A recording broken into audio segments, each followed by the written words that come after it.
किसको वोट दे, किस पार्टी को वोट दे।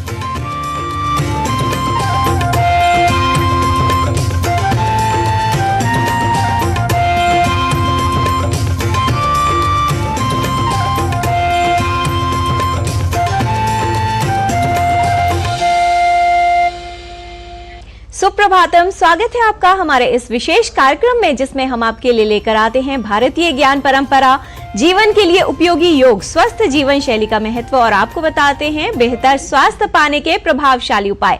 साझा करते हैं आपके साथ संस्कृत का ज्ञान, साथ ही होती है भारतीय संस्कृति की झलक। मैं हूं किरण भारद्वाज।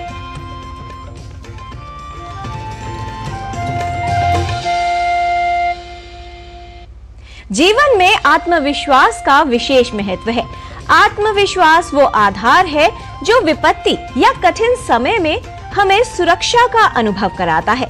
यदि आत्मविश्वास के साथ कठिन समय में विपत्ति का सामना किया जाए तो उसका साहस बढ़ता है, और यदि विपत्ति के समय में साहस रखा जाए तो आत्मविश्वास बढ़ता है। समय की पहचान के लिए आइए देख लेते हैं आज का पंचांग। आज का पंचांग युगाब्द 5125, विक्रमी संवत 2080, शक संवत 1945, उत्तरायण, फाल्गुन मास, शुक्ल पक्ष, द्वितीया तिथि, मंगलवार, रेवती नक्षत्र। आज का दिन सभी के लिए मंगलमय हो। विचारों की शक्ति अपार है। सकारात्मक विचार व्यक्ति को आत्मविश्वास देते हैं, साहस देते हैं, ऊर्जा देते हैं। इसीलिए सकारात्मक विचारों को पढ़ना और सुनना हमारे व्यक्तित्व को मजबूत बनाता है और साहस प्रदान करता है। अपने विचारों को सकारात्मक बनाए रखना अति उत्तम है, और इसीलिए सकारात्मक विचार देखते हैं और उसके लिए देख लेते हैं आज का सुभाषित। अर्पयन्त्यर्थिने प्राणान् न प्रणाममरातये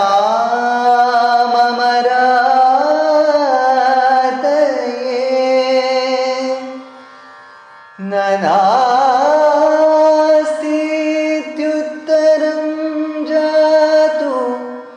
सुहृदे सुमनो जना।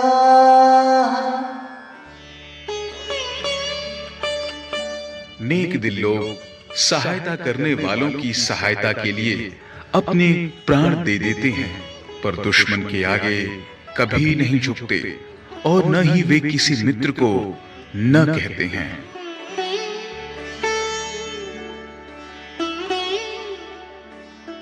Good-hearted people offer their very lives for helping the suppliants, but never bow down to an enemy, nor do they utter nay to a friend in need.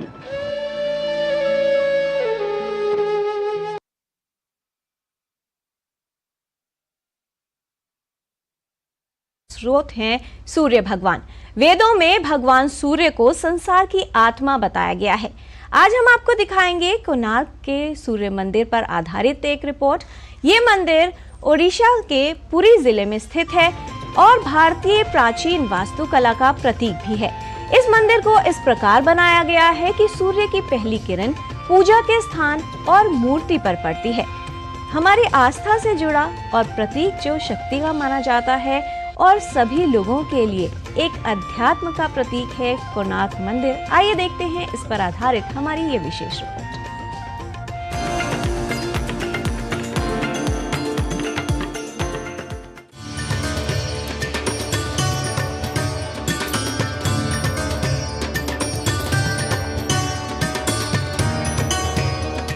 वेदों और पुराणों में सूर्यदेव को संसार की आत्मा माना गया है।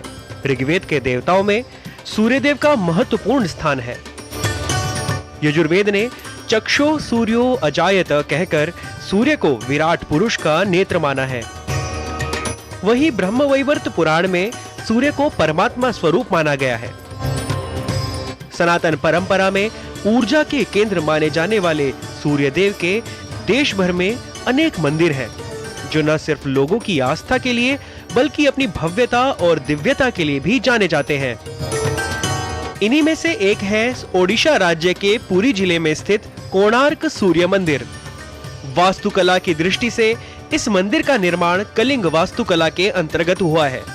कलिंग वास्तुकला शैली एक ऐसी शैली है जो प्राचीन कलिंग क्षेत्र या ओडिशा, पूर्व बंगाल और आंध्र प्रदेश के उत्तर क्षेत्रों में विकसित हुई है।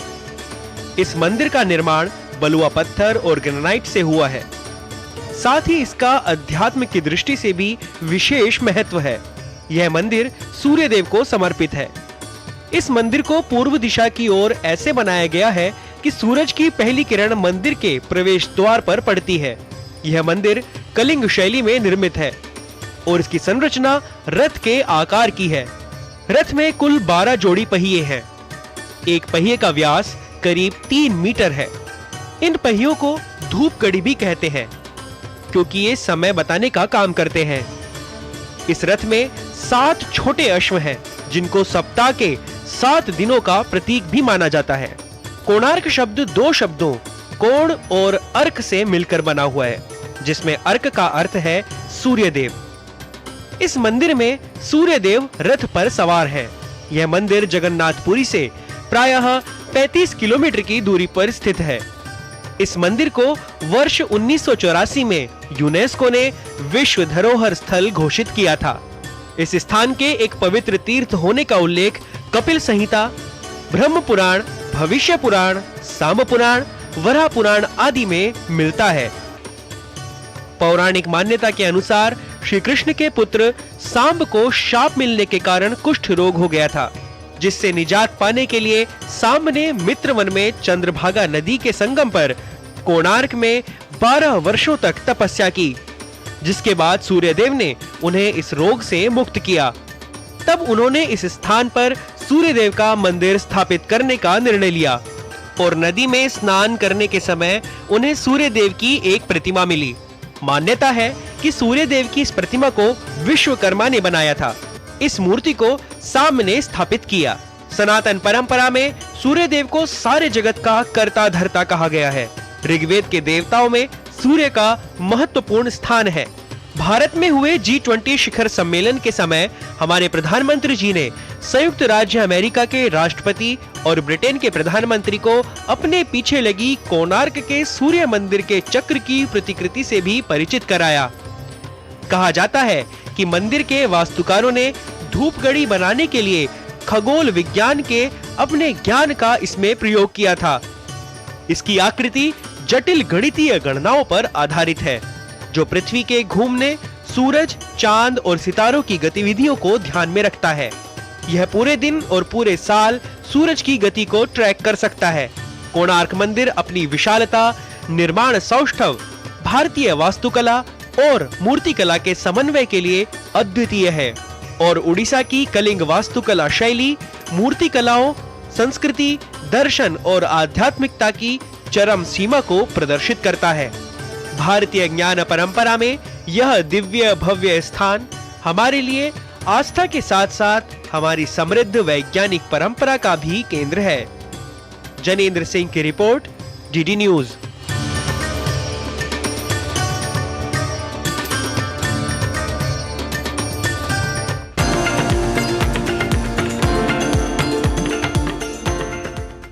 कठिन परिस्थितियों में आत्मविश्वास की कमी भ्रम उत्पन्न करती है और सामने का रास्ता साफ नजर नहीं आता। धुंधलापन चाहे जीवन की कठिन परिस्थितियों के मार्ग में हो या फिर दृष्टि में समस्या उत्पन्न करता है। ग्लूकोमा यानी काला मोतिया नेत्र से संबंधित एक ऐसी गंभीर स्थिति है जो दृष्टिहीनता का कारण बनती है। क्यों आवश्यक है इसकी जल्द पहचान करना और किस तरह से इसका इलाज किया जा सकता है, ये जानेंगे इस रिपोर्ट में, क्योंकि कहा जाता है कि ग्लूकोमा यानी काला मोतिया की वजह से यदि दृष्टिहीनता हो जाती है तो उसे वापस नहीं लाया जा सकता।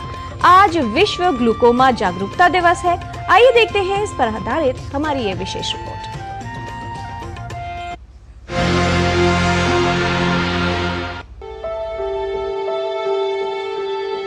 काला मोतिया और मोतियाबिंद दुनिया भर में दृष्टि खो देने यानी दृष्टिहीनता के प्रमुख कारण हैं। काला मोतिया यानी ग्लूकोमा और सफेद मोतिया यानी कैटरैक्ट, इनमें काफी अंतर होता है। सफेद मोतिया इलाज द्वारा ठीक किया जा सकता है, लेकिन काला मोतिया आंखों की रोशनी छीन लेता है।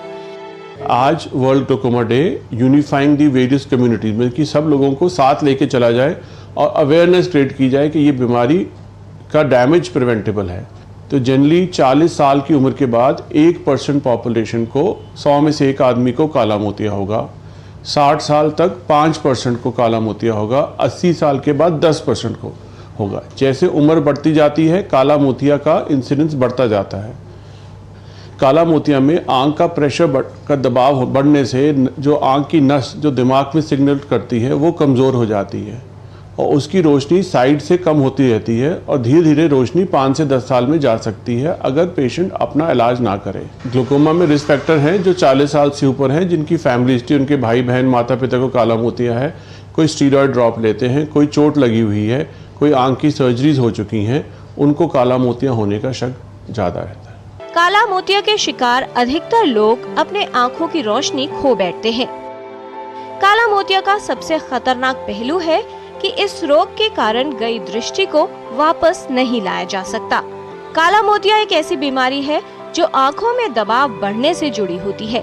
हमारी आंखों में एक प्रकार का तरल भरा होता है जिससे आंखों का आकार बनाए रखने में सहायता मिलती है और लेंस तथा कॉर्निया को पोषण मिलता है।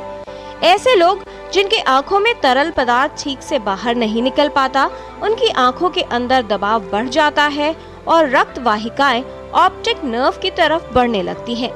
नर्व कोशिकाओं को क्षति पहुंचाती है जिससे दृष्टिहीनता बढ़ती जाती है। काला मोतिया में जो ट्यूब्स होती हैं ट्रेबिकुलर मेशवर्क, उसका आइरिस से चिपक जाता है। तो उस पेशेंट में प्रेशर ज़्यादा बढ़ने से दर्द, रंग बिरंगे सर्कल्स, हैलोज जो तो कहते हैं, बल्ब के अराउंड आपको वेरियस कलर्स दिखेंगे और दर्द होती है, तो उसको एंगल क्लोजर ग्लूकोमा कहते हैं। तो वही एक ग्लूकोमा है जिसमें लक्षण होंगे और बहुत दर्द होता है, तो उसमें हम लेज़र से रास्ता बनाते हैं और दवाइयों से कम करते हैं। 5% पेशेंट जो ग्लूकोमा के हैं उनको ऑपरेशन की ज़रूरत पड़ती है प्रेशर कम करने के लिए। पर बहुत सारे लोगों को लगता है कि ऑपरेशन करके बीमारी ख़त्म हो जाएगी। ये बीमारी एक बार आ जाती है ज़िंदगी भर रहती है। उम्र के हिसाब से प्रेशर बढ़ता जाता है, तो आपको उम्र के हिसाब से दवाइयाँ बढ़ाते जाना पड़ेगा। काला मोतिया के लक्षण ज़्यादा नहीं होते हैं, इसके लिए हम कहते हैं कि 40 साल के बाद हर आदमी को साल में एक बार आई चेकअप कराना चाहिए। तो डॉक्टर आंख की रोशनी चेक करेंगे, आंख का प्रेशर चेक करेंगे जिसे हम इंट्राओकुलर प्रेशर कहते हैं, और तीसरा नस की फोटो, नस को देखते हैं कि उसका साइज़ कैसा है। नॉर्मल प्रेशर 12 से 22 मिलीमीटर होता है। जिनका प्रेशर ज़्यादा है वो काला मोतिया का बढ़ने का चांस ज़्यादा होता है। बहुत सारे मरीजों को लगता है कि हमारा प्रेशर दिन में ठीक था तो हमें काला मोतिया क्यों बताया गया। तो उनको समझाना ज़रूरी है कि हमारा जो आंख का प्रेशर है सुबह से शाम में काफ़ी अंतर रहता है, 5-6 मिलीमीटर का अंतर रह सकता है। तो इसके लिए ज़रूरी है कि पेशेंट अपना प्रेशर 24 घंटे की मेजरमेंट कराए अगर काला मोतिया है, और अपना प्रेशर कंट्रोल करे। काला मोतिया संबंधित नेत्र विकारों का एक समूह है जो ऑप्टिक नर्व को नुकसान पहुंचाता है। ये नर्व आंख से मस्तिष्क तक जानकारी पहुंचाती है और हम देख पाते हैं। ऑप्टिक नर्व में हुई क्षति को ठीक नहीं किया जा सकता। आमतौर पर काला मोतिया का पता तब तक नहीं चल पाता जब तक व्यक्ति की दृष्टि नहीं चली जाती। ग्लूकोमा एक एजिंग प्रोसेस है। जो आपकी ट्यूब्स हैं वो छोटी हो रही हैं, उसको रोकने का तरीका तो नहीं है, परंतु रेगुलर चेकअप से आप प्रेशर चेक कराते रहिए, नस देखते रहिए, और स्पेशलाइज्ड टेस्ट होते हैं। जिन लोगों में फैमिली हिस्ट्री है, किसी को चोट लगी हुई है, कोई दवाई ले रहा है, उनका एक फील्ड टेस्ट और नर्व थिकनेस टेस्ट OCT होता है। उससे काला मोतिया जल्दी पकड़ा जा सकता है, बिफोर कोई डैमेज किए पकड़ा जा सकता है। तो उनको लाइफ लॉन्ग मेडिकेशन से डैमेज बच सकता है। आज के दिन में इसका बहुत आसान इलाज है, आँखों में ड्रॉप्स रेगुलरली डालनी पड़ती है। तो हिंदुस्तान में बहुत बार मरीज समझता है कि मैंने दवाई कुछ दिन डाल ली, मुझे कोई लक्षण नहीं है, मैं दवाई बंद कर सकता हूँ।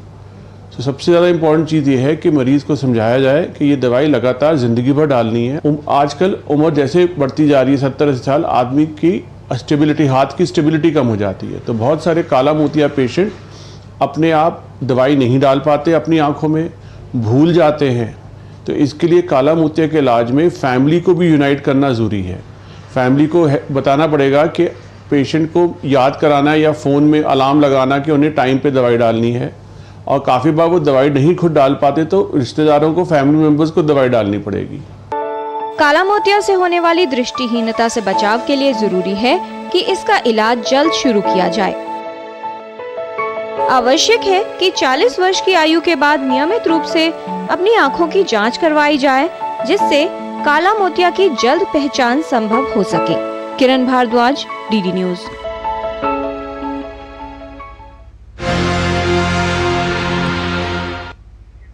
काला मोतिया की जल्द पहचान के लिए आवश्यक है कि उसके लक्षणों के विषय में जानकारी हो और जागरूकता हो। अपने स्वास्थ्य के प्रति सतर्क रहना ही हमारे अंदर आत्मविश्वास लाता है, बहुत सी समस्याओं से बचाव करता है। ठीक उसी तरह जैसे जीवन में आत्मविश्वास के साथ आगे बढ़ने से आगे का रास्ता ठीक कर सकते हैं और अपने जीवन में आगे बढ़कर सफलता प्राप्त कर सकते हैं। यहाँ पर रुकेंगे एक छोटे से विराम के लिए। आप कहीं में जाएगा, देखते रहिए डीडी न्यूज।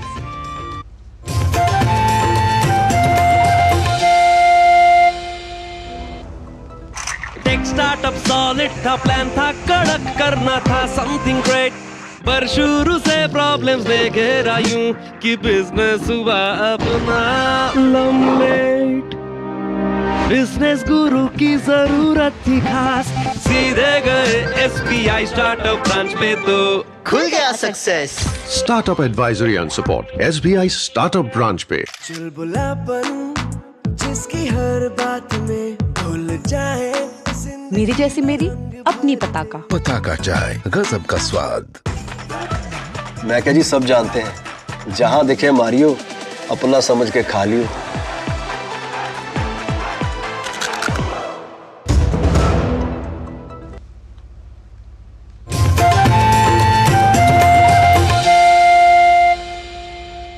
ब्रेक के बाद एक बार फिर आपका स्वागत है। योग स्वस्थ रहने का महामंत्र, मूल मंत्र माना जाता है। रोगों से बचाव में उपयोगी है। खास तौर पर अगर बात की जाए ग्लूकोमा यानी काला मोतिया से प्रभावित व्यक्तियों की, उनकी आंख में दबाव यानी प्रेशर बढ़ जाता है। ऐसे में कौन सी योगिक क्रियाएं सहायक हो सकती हैं, आइए समझते हैं। नमस्ते, मैं हूँ आचार्य प्रतिष्ठा। आंखें मन का दर्पण है। आंखों से हम पूरी दुनिया देखते हैं और इन्हीं आंखों को बंद कर लें तो भीतर जाने का भी आनंद मिल जाता है। लेकिन आंखों से काम तो आजकल बहुत ले रहे हैं, विशेष रूप से इस डिजिटल वर्ल्ड में, पर आंखों के लिए कुछ कर नहीं रहे, जिससे आंखों से जुड़ी हुई बहुत सारी प्रॉब्लम्स हो जाती हैं। पर हमें लगता है अच्छा त्राटक है या कुछ आई प्रैक्टिसेस हैं तो हर प्रॉब्लम में यही हमको करना है, ऐसा नहीं है। विशेष रूप से जब हम ग्लूकोमा की बात करते हैं, आंखों पर स्ट्रेस ज्यादा पड़ने की बात करते हैं, तब हमें कंप्लीट त्राटक की प्रैक्टिसेस नहीं लेनी चाहिए, बहुत माइल्ड प्रैक्टिसेस लेनी चाहिए, क्योंकि यहाँ ऑलरेडी आंखों पर स्ट्रेस पड़ रहा है। तो हमें स्ट्रेस को हटाने का अभ्यास लेना है और उसे कसरत देने का अभ्यास नहीं लेना है। तो एक बहुत सरल सा अभ्यास, भारत योग का 2020 का रूल, बड़ा प्रचलित है भारत योग का 2020 का रूल, आप भी इसे अपनाइए। हम काम करना तो एकदम नहीं बंद कर सकते, लेकिन ये कंडीशन ऐसी है कि बढ़ते बढ़ते आंखें पूरी तरह से खत्म हो जाती हैं, इसलिए सावधान हो जाइए। और अगर आपको ये नहीं है अभी, तो प्रिकॉशनरी रूप में भी प्रत्येक व्यक्ति इसका अभ्यास करे, जो हम आपको बताने जा रहे हैं। जब भी आप अपने दफ्तर में हैं, घर पर हैं, स्क्रीन पर काम कर रहे हैं, टेलीविजन पर काम कर रहे हैं, मोबाइल पर काम कर रहे हैं, लैपटॉप, आईपैड, कोई भी स्क्रीन, तो हर 20 मिनट के बाद एक ब्रेक लीजिए। हम घंटों स्क्रीन पर बैठ करके काम करते रहते हैं, हमें रियलाइज ही नहीं होता कि हम कितना लंबा टाइम ये कर रहे हैं। जब भी आप ऐसा करें, स्क्रीन पर काम कर रहे हैं, तो 20 मिनट के बाद स्क्रीन से आंखों को हटा लीजिए और हटा करके दूर देखिए, जितना दूर देख सकते हैं। और अगर विंडो से बाहर देख सकते हैं, ग्रीनरी को देख सकते हैं, सबसे अच्छा दूर देखिए और इस तरह से आंखों को ब्लिंक करते हैं। और इसमें भी ऐसे ऐसे दबा के ब्लिंक नहीं करना है, हमें बहुत माइल्ड ब्लिंकिंग करनी है। 30 सेकेंड्स तक हमें ब्लिंकिंग करनी है और उसके बाद इस तरह से हाथों की कटोरी बना लेंगे आप, यानी अब बीच में आपको गैप नजर आ रहा है, इसको हम आंखों पर टिका देंगे, आंखें खुली रहेंगी। आंख दबाना नहीं है, सिर्फ ऐसे टिकाना है, आंखें खुली रहेंगी। और फिर आंखों को बंद कर लीजिए, हथेलियों को हटा दीजिए, थोड़ी देर ऐसे रुकिए, आंख खोलिए और फिर आगे का काम कर लीजिए। ये बहुत सरल सा अभ्यास प्रत्येक व्यक्ति कर सकता है। अपनी आंखों पर बहुत ज्यादा स्ट्रेस न दें। आंखों को रब करना, आंखों में ईचिंग हो तो उसमें खुजा देना, ये हमको कभी नहीं करना चाहिए। आंखों की सफाई रखिए, हमारा कार्यक्रम देखते रहिए, स्वस्थ रहें, मस्त रहें, व्यस्त रहें और किसी परेशानी से नहीं त्रस्त रहें। कहते हैं जीवन में नई चीजें, नई बातें और नई प्रतिभाएं सीखने से आत्मविश्वास बढ़ता है। ज्ञान आत्मविश्वास का आधार बनता है। संस्कृत पाठशाला में आज हम देखेंगे कि कैसे अपने हम उम्र, कम उम्र और अपने से अधिक आयु वाले लोगों को नमस्कार और इसके लिए कुछ विशेष शब्दों का प्रयोग किया जाना चाहिए। आइए लेते हैं संस्कृत का ज्ञान और इसके लिए चलते हैं हमारे सहयोगी नारायण दत्त मिश्र के साथ संस्कृत पाठशाला में।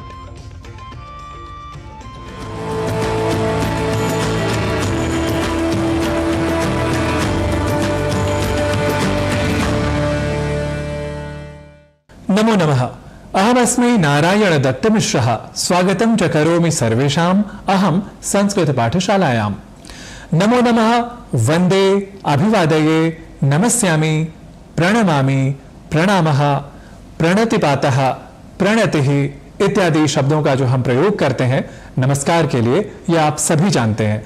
यह शब्द होता है शिष्टाचार का। लेकिन कई बार हम क्या करते हैं, नमस्कार शब्द को ही, जैसे हमने कहा नमस्कारः, इसी शब्द में भी गलती कर जाते हैं, यानी हम उसे नमस्कार ऐसा बोल जाते हैं।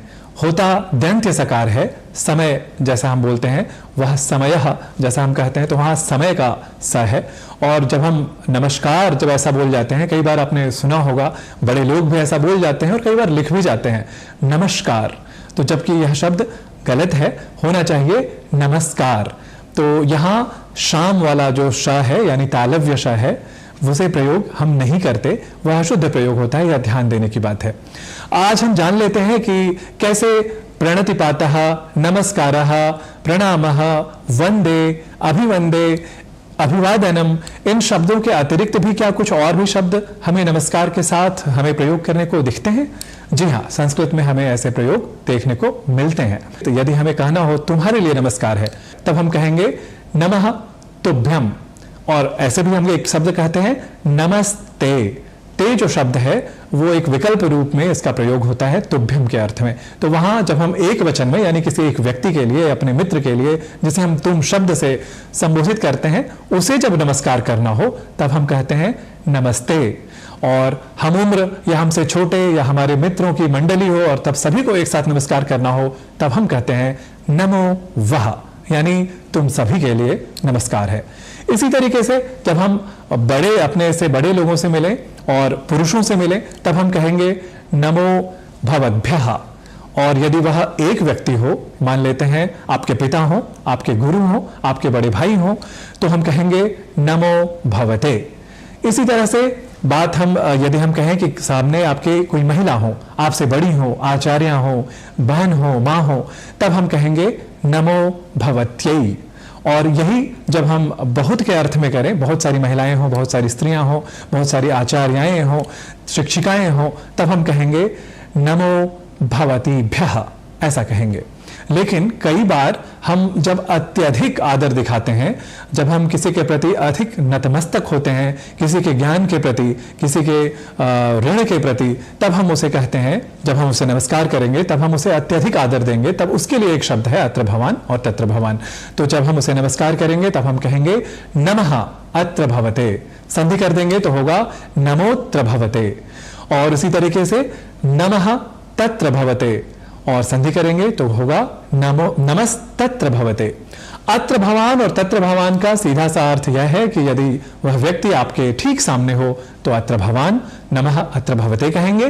और यदि वह थोड़ी दूरी पर हो और आदरार्थकता में कोई अंतर न हो, तब भी हम उसे कहेंगे नमः तत्र भवते। और यही जब बहुवचन अर्थ में हो जाए तब हम उसे कहेंगे नमः अत्र भवद्भ्यः, नमः तत्र भवद्भ्यः।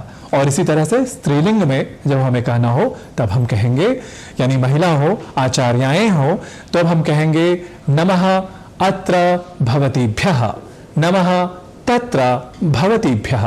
और यदि वहां एक वचन में हमें कहना हो, कोई शिक्षिका हो जिसने हमें ज्ञान से अप्लावित किया हो, तब हम उन्हें कहेंगे नमस्कार करते हुए नमः अत्र भवत्यै। और वही थोड़ी दूरी पर हो तो उन्हें हम कहेंगे नमः तत्र भवत्यै। तो आदरार्थक बहुवचन होता है, यह भी हमें संस्कृत की पाठशाला में ध्यान रखना होता है।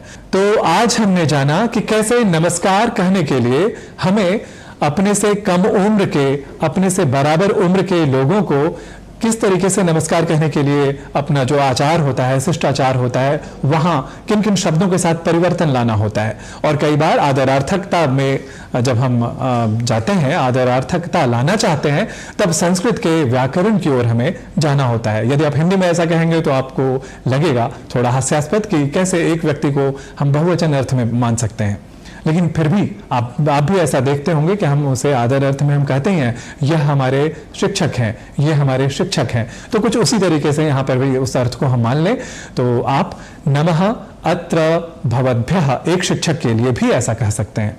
तो आज हमने जाना नमस्कार करने की अपनी इस शिष्टाचार की प्रवृत्ति को, हमारा जो लोकाचार है वो इस तरह के शब्दों को भी बनाने की अनुमति देता है। तो इसी तरीके से आप करते रहें संस्कृत की पाठशाला में नए नए शब्दों को जानने का उपक्रम, और करते रहें ऐसे ही खुद से भी, स्वयं से भी शब्दों का प्रयोग, ताकि संस्कृत आप में पल्लवित होती रहे, पुष्पित होती रहे। नमो नमः।